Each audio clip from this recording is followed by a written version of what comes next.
బంగారు నగలు తాకట్టు పెట్టబోతున్నారా? వద్దు. తక్కువ డబ్బులు, ఎక్కువ వడ్డీ. ఎందుకు? సింపుల్గా శ్రీ స్టార్ గోల్డ్ కంపెనీకి రండి. German technology, purity check. Best online రేట్లో అమ్మి 2 minutesలో క్యాష్ని ఇంటికి తీసుకువెళ్ళండి. ప్రశాంతంగా ఉండండి. కాల్ 6366 ఈ ప్రాజెక్టును పూర్తి చేయడానికి తెలంగాణ రాష్ట్ర ప్రభుత్వం చేస్తున్న ప్రయత్నాలు, ఇందులో వస్తున్న అడ్డంకులను మీడియా మిత్రుల ద్వారా తెలంగాణ ప్రజలకు వివరించదలుచుకున్నాం.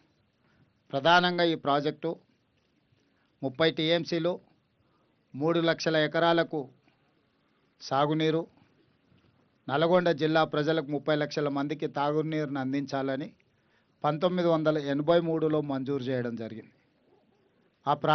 ఆ ప్రాజెక్టు పనులు కొనసాగుతూ ఈ లోపల ఎలిమినేటి మాధవరెడ్డి గారు చనిపోవడం, ఆ ప్రాజెక్టుకు మాధవరెడ్డి గారు పేరు పెట్టడం, ఆ తర్వాత తిరిగి మళ్ళీ 2004లో ఆనాడు UPA 1 doctor YS Rajasekhara Reddy గారి నేతృత్వంలో ఉమ్మడి రాష్ట్రంలో కాంగ్రెస్ ప్రభుత్వం ఏర్పడడం జరిగింది.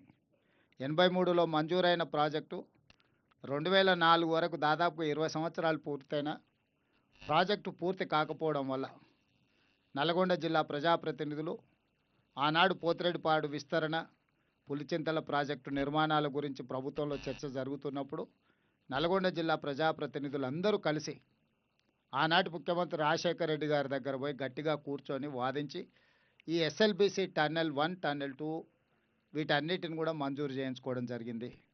టన్నెల్ 1 దాదాపుగా 42-43 కిలోమీటర్లు, టన్నెల్ 2 8 నుంచి 9 కిలోమీటర్లు. దీనికి సంబంధించిన రిజర్వాయర్లు వీటన్నిటిని కూడా 2004లో మంజూరు చేసి 2005లో టెండర్లు పిలిచిండ్రు. ఆనాడు ఈ పని విలువ 2000 కోట్ల రూపాయలు, 1968 కోట్ల రూపాయల మంజూరుతో టెండర్లు ఇవ్వడం జరిగింది. ఆనాడు మొదలైన పనులు, ఆ రోజు ఇది టైగర్ రిజర్వ్ ఫారెస్టు, ఇది చాలా జాగ్రత్తలు తీసుకోవాలి పర్యావరణ విషయంలో. అదేవిధంగా ఈ ప్రాంతంలో ఉండే పులులను సంరక్షించడానికి ఎలాంటి వాటికి ఇబ్బంది జరగకుండా అత్యంత అధునాతనమైన సాంకేతిక పరిజ్ఞానంతో టన్నెల్ని పూర్తి చేయాలని ఆనాటి ప్రభుత్వం నిర్ణయం తీసుకుంది. టన్నెల్ బోర్ మిషన్ అనేది ఆనాటికి ప్రపంచంలోనే అత్యంత నాణ్యమైన, ప్రపంచంలోనే మొదటిసారి ఈ ఎక్స్పెరిమెంట్ ఇండియాలో చేయడం జరిగింది. టన్నెల్ బోర్ మిషన్ తోటి ఈ టన్నెల్స్ నిర్మించడం అనేది భారతదేశంలో మొట్టమొదటిసారి తెలంగాణలో SLBC టన్నెల్ కోసం తీసుకురావడం జరిగింది. ఈ టన్నెల్ బోరింగ్ మిషన్ కూడా అమెరికా నుంచి ఇంపోర్ట్ చేసి దానికి సంబంధించి ఆ సంస్థ కూడా చాలా ప్రయత్నాలు చేసి ఒక అత్యధిక ఆధునికత సాంకేతిక నైపుణ్యంతో ఈ ప్రాజెక్టును చేసి ఈ నల్లమల ఫారెస్ట్ కానీ ఇక్కడ ఉండే పులులకు కానీ ఎలాంటి ఇబ్బంది జరగకుండా పనులు ప్రారంభించారు. 5 సంవత్సరాల తర్వాత రాజశేఖర రెడ్డి గారు మరణించడం, ఆ తర్వాత పనులలో కొంత జాప్యం రావడం, పనులు చేసే క్రమంలో ఇక్కడ కొన్ని ఇబ్బందులు రావడం, చివరికి తెలంగాణ రాష్ట్రం వచ్చేటప్పటికి దాదాపుగా 30 కిలోమీటర్ల టన్నెల్ పూర్తి కావడం జరిగింది. ఇంకా మిగిలిన 10-11 కిలోమీటర్ల టన్నెల్ని ఒక 2-3 కిలోమీటర్లు తెలంగాణ రాష్ట్ర ప్రభుత్వం చేసి గాలికి వదిలేసింది.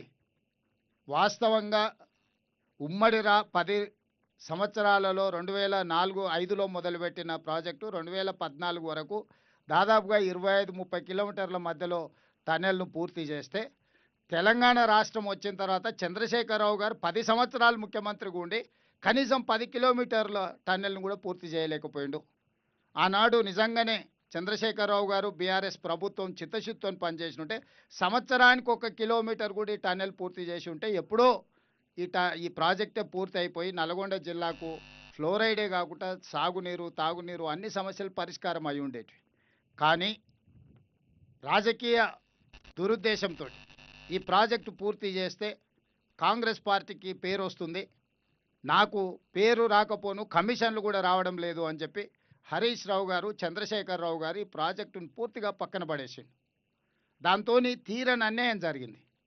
ఈ లోపల 11,000 క్యూసెక్ల నీళ్లు తరలించకపోయే పోతిరెడ్డిపాడును 44,000 క్యూసెక్లకు పెంచుకోవడం జరిగింది. ఆ ప్రాజెక్టు పూర్తి అయిపోయింది. 44,000 క్యూసెక్ల పోతిరెడ్డిపాడును మళ్ళీ 80,000 క్యూసెక్లకు పెంచుకోవడానికి జగన్మోహన్ రెడ్డి గారు వచ్చి ఆ పనులు కూడా దాదాపుగా పూర్తి చేసుకునే ప్రయత్నం చేస్తున్నాడు. ఇవాళ గ్రావిటీ ద్వారా 4,000 క్యూసెక్ల నీళ్ళని మనం నల్గొండకు తీసుకెళ్ళాలి అనే ప్రయత్నం చేస్తే చంద్రశేఖరరావు గారి యొక్క కుత్సితమైన ఆలోచనలతోటి వక్ర బుద్ధితోటి ఈ ప్రాజెక్టును పడుకోబెట్టిండ్రు. మా ప్రభుత్వం వచ్చిన తర్వాత ఇది మొత్తం దేశంలోనే ఒక మంచి ప్రాజెక్ట్. ఇక్కడ ఒక విషయం మీడియా మిత్రులకు చెప్పాలి. ప్రపంచంలో ఎక్కడ కూడా 42 కిలోమీటర్ల టన్నెల్ ప్రాజెక్టు ప్రపంచంలోనే లేదు. ఈ ప్రాజెక్టు పూర్తి చేస్తే ప్రపంచంలోనే అతి పొడవైన టన్నెల్ అనేది మనకే కీర్తి దక్కడమే కాకుండా అనా పైసా ఖర్చు లేకుండా నీళ్లు అవలీలగా నల్గొండ జిల్లాకు 30 టీఎంసీలు 3 లక్షల ఎకరాలకు నీళ్లు తీసుకుపోవడానికి ₹1 ఖర్చు లేకుండా గ్రావిటీతోటి. ఈరోజు అదే భూమికి నీళ్ళు ఇవ్వాలంటే ఏఎంఆర్పి లిఫ్టులతో వాడితే సంవత్సరానికి 500 కోట్ల రూపాయలు ఈరోజు విద్యుత్ ఖర్చులు అవుతున్నాయి. ఈ 10 ఏళ్లలో 5,000 కోట్ల రూపాయలు విద్యుత్తు ఖర్చు పెట్టింది కానీ 2,000 కోట్ల రూపాయలు ఖర్చు పెడితే ప్రాజెక్టు పూర్తి అయి ఉండేది.